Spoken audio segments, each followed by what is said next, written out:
সকলোলে নমস্কাৰ থাকিল voters পাৰ্টিক gas সিলিণ্ডাৰত যাতে ভোটটো দিয়ে আন্তৰিকতাৰ যাতে ভোটটো দিয়ে মোৰ কেইটামান কথা ক'ব লগা আছে জাষ্ট মই মোৰ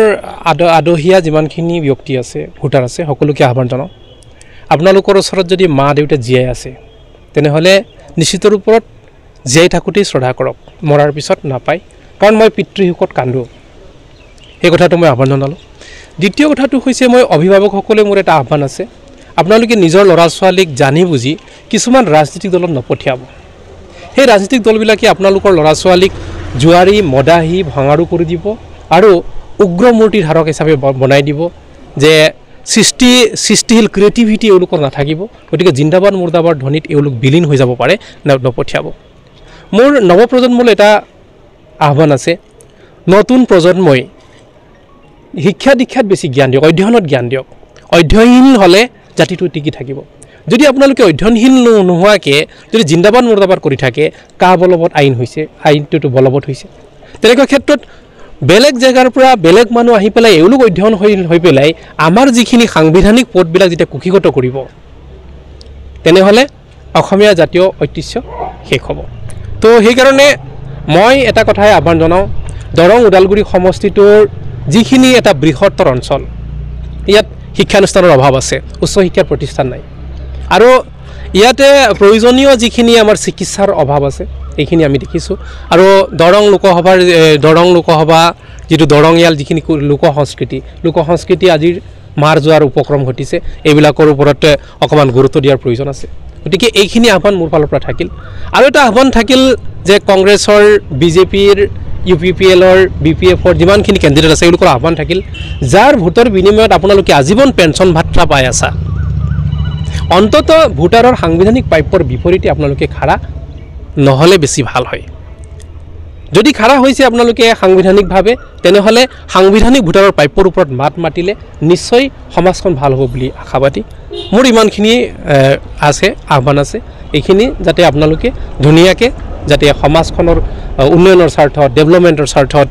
আপোনালোকে যাতে প্ৰচাৰ কৰে ইমানকৈ থাকে কিমান আশাবাদী আপুনি নিৰ্বাচনক লৈ পেলাইতো আমি বহুত আশাবাদী কাৰণ আমি এইকাৰণেই আশাবাদী ভাৰতত যিখন কলা আইন আছে কলা আইনখন আমি কি কৰিবৰ কাৰণে শেষ কৰিবৰ কাৰণে বদ্ধপৰিকৰ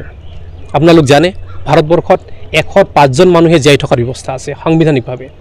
এজনে চাকৰি কৰিব দুজনে ব্যৱসায় বাণিজ্য কৰিব দুজনে দালালি কৰি চলিব আৰু 5জন জীয়াই থকাৰ পিছত 95জন মানুহ জীয়াই থকাৰ নামত জীয়াই থাকিব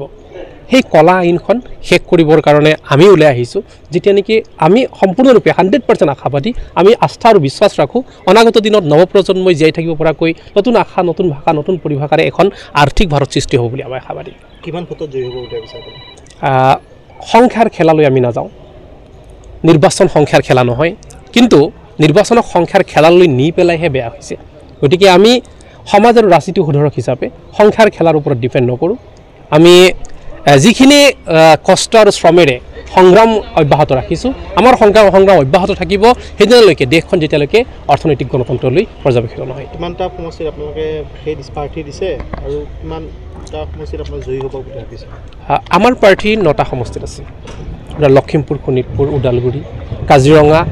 নগাঁও গুৱাহাটী তাৰপিছতে আপোনাৰ বৰপেটা ধুবুৰী আৰু কোকৰাঝাৰ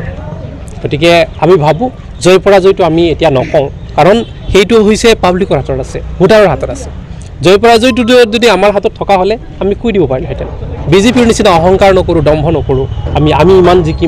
ইমান জিকিম এইটো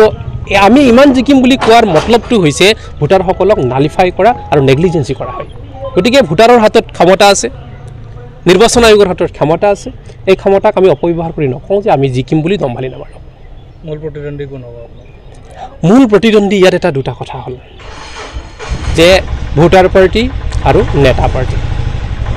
এইখন দেশৰ সম্পত্তি 3% মানুহে কুক্ষিগত কৰিছে আৰু এই 3% মানুহক সুৰক্ষা দিবৰ কাৰণে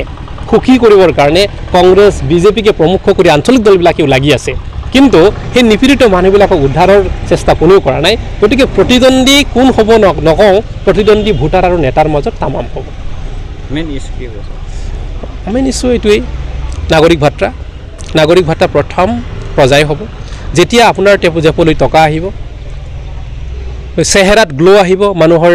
যিটো জনমূৰি আয় যেতিয়া বৃদ্ধি হৈ গৈ থাকিব এটা আৰ্থিক গণতন্ত্ৰ সৃষ্টি হ'ব অৰ্থ যেতিয়া থাকিব মংগল হ'ব